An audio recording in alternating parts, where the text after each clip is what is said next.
රජය විසින් රජය චෝදනා කරනවා ඔබතුමාලාට මේ තජුදීන් ඝාතනය සම්බන්ධයෙන්.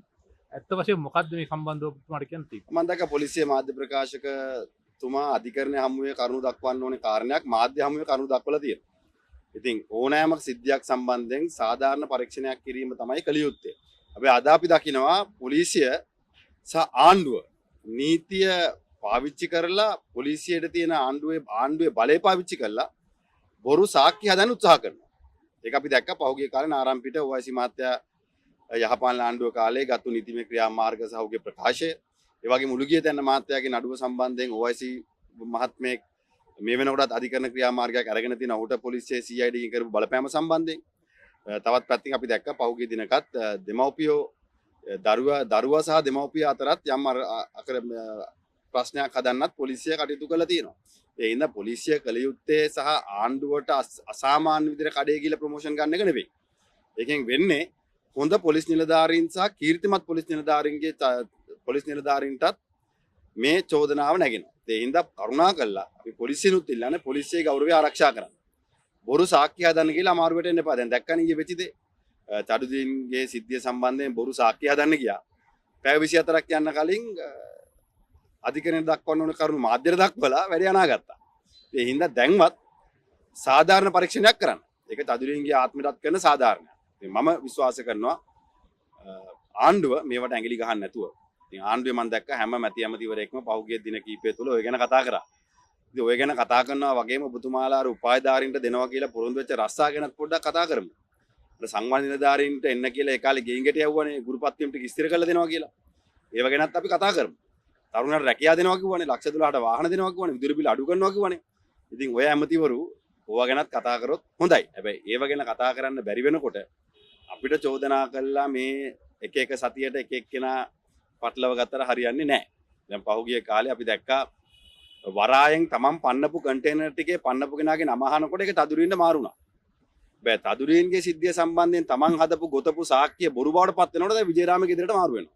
ලබන සතිය මට පේන්නේ විජේරාමේ නිල නිවසේ සතිය බවට පත් වෙනවා. නැත්නම් ඉස්සෙල්ලාම ආණ්ඩුවෙන් ඇවිල්ලා ඉන්වෙන්ටරිය බලලා ගේ බාර ගන්න ඕනේ. ගේ අතුර පාරෙන් තියලා යන්න බෑනේ. ඉතින් අද තමයි ඔන්න සති 3කට පස්සේ ඇවිල්ලා ඉන්වෙන්ටරිය බලන්නේ. ඉතින් තාමත් ෆයින් අවසන් කරලා නැහැ.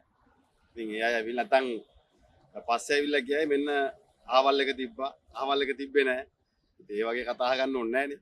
ඒ හින්දා නීතියානුකූලව ඇවිල්ලා නිලධාරීන්ට මේක බාර ගන්න පුළුවන්. හැබැයි එතුමානම් කිව්වේ මේ නීතිය මගින් කටයුතු කරන්න අපි දැන්ටමත් කටයුතු කරනවා කියලා මේ ජනාධිපතිවරයාට විරුද්ධව. ඔය ඉතින් එතුමන්ලාගේ නීතිය අපි දන්නවනේ. එතුමන්ලා අපේ හිතුවේ යහපාලන ආණ්ඩුවේ තමයි නීතිය නවන්නේ කියලා. ඒ ඉතින් මේ ආණ්ඩුව ඊට වඩා හොඳට නීතිය නවන බවක් පේනවා. ඒ වගේම මේ ජනාධිපතිතුමාගේ මේ ප්‍රධාන ආරක්ෂක නොයල් අද අත්අඩංගුවට ගන්නවා වත්කම් හෙලි කිරීමට මැලි වුණා කියලා. ඇත්තටම මොකද්ද මේ මෙතනත් මේක මොකද්ද මේ වෙන්නේ? ඉතින් මේ ආණ්ඩුව බලයට ආපු දවසේ ඉඳන් ඒ වගේම යහපාලන ආණ්ඩුව කාලේ ඉඳන් මේ හැම කෙනෙක් ගැනම පරීක්ෂණ කටයුතු කෙරුවා. ඉතින් නෙවිල් ගැන වෙන්න පුළුවන්, ශෂින්ද්‍ර රාජපක්ෂ ගැන වෙන්න පුළුවන්, ප්‍රසන්න රණවීර ගැන වෙන්න පුළුවන්. මේ හැම කෙනා ගැනම හෙව්වා. ඒකනේ අන්තිමට අපේ බල්ලා කරේ ලක්ෂ පවුම් අණුවක මාලයක් තියෙනවා කියලා කිව්වේ. ඒ කියන්නේ බල්ලා ගැනත් හොයනවා. හැබැයි ඉතින් අපේ කිසි කෙනෙක් අධිකරණය මග හැරලා නැහැ. ඒ කියන්නේ අපිට හංගන්න දෙයක් නැහැ. ඉතින් හැම කෙනෙක්ම අධිකරණ හමුවට පෙනී හිටින අවස්ථාවක් ලැබුණොත් පෙනී හිටිනවා. ඒ වගේම තමයි පොලිසියට වෙන්න පුළුවන්, CID එකට වෙන්න පුළුවන්, FCID එකට වෙන්න පුළුවන්. එන්න කියන හැම අවස්ථාවකම ඔය හැම කෙනෙක්ම ගිහිලා තියෙනවා. එහෙම නැත්නම් අපි දකින්නවනේ ඉතින් දැන් බොහෝ අය ලංකාවේ නැහැ නේ. දැන් මහ බැංකුව ගැන හොයන්න ආපු ආණ්ඩුව දැන් අපිට කියනවා යාව ගෙනත් දෙන්න කියලා රනිල් මහත්තයන් ඉල්ලීමක් කරනවා. ඒ තැනට වැටිලා. ඉතින් අපිට හංගන්න දෙයක් නැහැ. ඉතින් අපේ ඕනෑම කෙනෙක් සාධාරණ පරීක්ෂණයකට මුහුණ දෙන්න ඕනෑම කෙනෙක් සූදානම්. දැන් ඔබතුමාලගේ කාලේ මේ සංකීර්ණ අපරාධ කළා කියලා තමයි ආණ්ඩුවේ මේ මාධ්‍ය ප්‍රකාශකතුමා ඒවා කියන්නේ. ආණ්ඩුවේ මාධ්‍ය ප්‍රකාශකතුමාට අහන ප්‍රශ්න වලට උත්තර නැති වෙනකොට අර පරණ අවුරුදු 15ක් තිස්සේ කියපු කාරණා ටික කියනවා. ඉතින් මට එතුමාට මතක් කරලා දෙන්න වෙන්නේ ලාල්කාන්ත ඇමතුමා කිව්වා වගේ දැන් ඔබතුමාලා ආණ්ඩුවේ ඉන්නේ කියන එක අමතක කරන්න එපා. ඒක ලාල්කාන්ත ඇමතුමා විතරයි මට පේන්නේ තේරුම් අරගෙන තියෙනවා. දැන් මේ ඔබතුමාලා දැන් මේ ආණ්ඩුව දෙලින්ම මේ රාජපක්ෂලාටම තමයි මට ගහන්නේ. මොකද මේ ඇත්තම මොකද ප්‍රශ්නේ? මට දින ප්‍රශ්නේත් ඒක දැන් අපි 103ක් කියලා කිව්වා. දේශපාලන රාජපක්ෂාගේ ඉවරයි කියලා කිව්වා. මේ රටේ විපක්ෂ නායකවරයෙක් ඉන්නවා, ප්‍රධාන විපක්ෂයක් තියෙනවා. අනේ මන් තමයි අපේ පස්සේ මෙලවන්නේ ඇයි කියලා. හැබැයි ඉතින් අපිත් අතාරින්නේ නැහැ. ආණ්ඩුව මතක තියාගන්න ඔබතුමාලා මාධ්‍ය හමුවට ඇවිල්ලා අර හිරේ දානවා. මම දැක්ක ආණ්ඩුවේ ප්‍රබල ඇමතිවරයෙක් කියනවා තව ටික දවසයි තව දවස් 40 ගානක් ඔක්කොමලා හිරේ කියලා. ඔබතුමාලා ඇවිල්ලා ඡන්දදායකයට දීපු පොරොන්දු ඉෂ්ට කරගන්න බැරි වුණොත් කෙඳිරි ගෑවට අපි නම් කෙඳිරි ගාන්නේ නැහැ. අපි පාර්ලිමේන්තුවෙන් එහා පැත්තේ ඇදිච්ච වැඩිච්ච අය කියන එක අමතක කරන්න එපා. මේ ළඟදී ඔබතුමාලගේත් භාගයක් ඒ පැත්තේ තමයි. මේ ළඟදී රනිල් වික්‍රමසිංහ මහතා ඔබේ පියා හම්බවන්න එනවා මැදමුල්ලන්ට. මොකද අලුත් දේශපාලන සංස්කෘතියක් ඇති එදෙන කරන්නද? යාළුවෝ ඉන්නේ. එදෙන පාරණ යාළුවෝ. යාළුවෝ හම්බ වෙනවා. කොහොම නෙවෙයි ඉස්සර මේ අනුර කුමාර සාරංග මහත්තයාත් අපේ ගෙදර ඇවිල්ලා තේ බීලා ගිහලා තියෙනවා. රනිල් මහත්තයා විතරක් නෙවෙයි දැන් ආවේ නැතුණා. තව ඉස්සරහට එයි හැබැයි. ඉතින් ඇයි මේ එහෙම ඇවිල්ලත් මේ ඔබතුමාලා පස්සේ මෙලවන්නේ මොකද්ද මේ ඇත්තටම එහෙම දේවල් කළාද ඇත්තටම නෑ ඉතින් දැන් දේශපාලනයේ සදාකාර මිතුරොත් නැතු නෑ හතුරොත් නැති එක කෙසේ වෙතත් කවදාද මිතුරා වෙන්නේ කවදාද හතුරා වෙන්නේ කියලා හිතා ගන්න බැරුව තියෙනවා. ඉතින් ඒ ගැන වැඩි කල්පනා කරන්නේ නැතුව අපි ජනතාව එක්ක දේශපාලනය කරාම හරියි. ඒ වගේම දැන් පසුගියදා මේ අවුරුදු 16ට වැඩි ළමුන් ගැන බොහොම ලොකු කතාවක් ඇති වුණා ඔවුන්ගේ මේ අයිතිවාසිකම් පිළිබඳව. විපක්ෂයේ හැටියට එහෙම නැත්නම් හිටපු ආණ්ඩු ඵලය හොබෝ පිරිසක් හැටියට මොකද්ද මේ පනත් ගැන කියන්නේ? නෑ දරුවන්ගේ අයිතීන් රකින්න ඕනේ. ඒ වගේම තමයි දරුවන්ගේ විනයගරුක සමාජයක් සහ අපේ රටට ගැළපෙන ඔබින සංස්කෘතික වපසරයක් අපි ආරක්ෂා කරගන්න ඕනේ. අද අපි දකිනවා දැන් සංචාරක ව්‍යාපාරය ගැන අපි පහුගිය කාලේ දැක්කා. ලිංගිකත්වයේ කේන්ද්‍ර කරගත් සංචාරක ව්‍යාපාරයක් ප්‍රවර්ධනය කරන්න ඕනේ. හැබැයි ඒ කියන කාල සීමාව තුලත් අපේ රටේ ලක්ෂ 20කට වැඩි සංචාරකයන් පැමිණෙන බවට දැන් වෙනකොටත් සංඛ්‍යා ලේඛන වලින් දැනෙනවා. ඒකම කටුනායක ගුවන්තොට පොලෙන් කියනවා ස්ලොට් එකක් දෙන්න විදියකුත් නැහැ. මොකද එතර ගුවන් යාන ලංකාවට එනවා කියලා. තවත් පැත්තකින් මේ මාසේ පහුගිය අවුරුදු කිහිපය තුළත සැප්තැම්බර් මාසේ ආපු වැඩිම සංචාරක සංචාරකයන් ප්‍රමාණය වාර්තා වෙලා තියෙනවා කියනවා. හැබැයි එහෙම තියෙද්දිත් ඇයි අපි තවදුරටත් අපේ සංස්කෘතිය මේ රටේ පරිසරය මේ රටේ අනන්‍යතාවය කේන්ද්‍ර කරගෙන මෙතරම් සංචාරකයෝ ප්‍රමාණයක් ලංකාවට එද්දිත් ඇයි මොන හේතුව මතද අපි ලිංගිකත්වයේ කේන්ද්‍ර කරගත් සංචාරක ව්‍යාපාරය ප්‍රවර්ධනය කරන්න යන්නේ? ඒ වගේම මේ රටේ දරු පරම්පරාව අපි ආරක්ෂා කරන්න ඕනේ. හැබැයි ඒ දරු පරම්පරාව ආරක්ෂා කරන්න යන්නේ මොන ආකාරයකටද කියන ප්‍රශ්නේ අපිට තියෙනවා. ඒ හින්දා කරුණාකරලා ආණ්ඩුවෙන් අපි කියන්නේ මේ අපිට නොගැලපෙන සමහර විට ඔබතුමන්ලා ආශ්‍රය කරන ඔබතුමාලාගේ පක්ෂයේ ඇතුලේ තියෙන අභ්‍යන්තර ක්‍රමවේදය අනුව ඒක හරි වෙන්න පුළුවන්.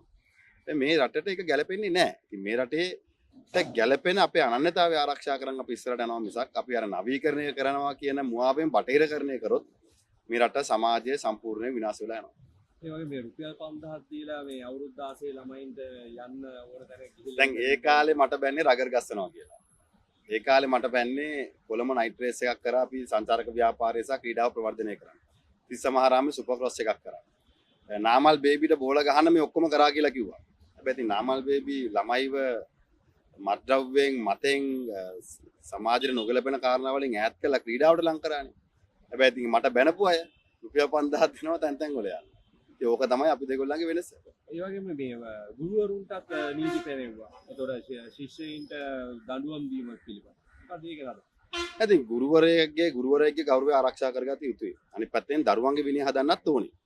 හැබැයි දරුවන්ගේ විනය හදන ගුරුවරුන්ගේ ගෞරවය ආරක්ෂා කිරීම සහ දරුවන්ගේ විනය හදන්න අර එක්ස්ට්‍රීම් නීති ගෙනල්ලා සම්මත කරගත්තොත් මේ දෙකම හැදෙන්නේ නැහැ. ඉතින් අද අපි දකිනවා තාමත් අන්තවාදී නීති ගෙනල්ලා මේ රටේ දරුවෝ සහ ගුරුවරු හදන්න උත්සාහ කරනවා. හැබැයි ওই ගුරුවරු භාගයක් දරුවෝ බිල්ලට තියලා පාට බෑපු වෘත්ති සමිතියක් ඉන්න දේශපාලන ආණ්ඩුව පක්ෂයක් මේක.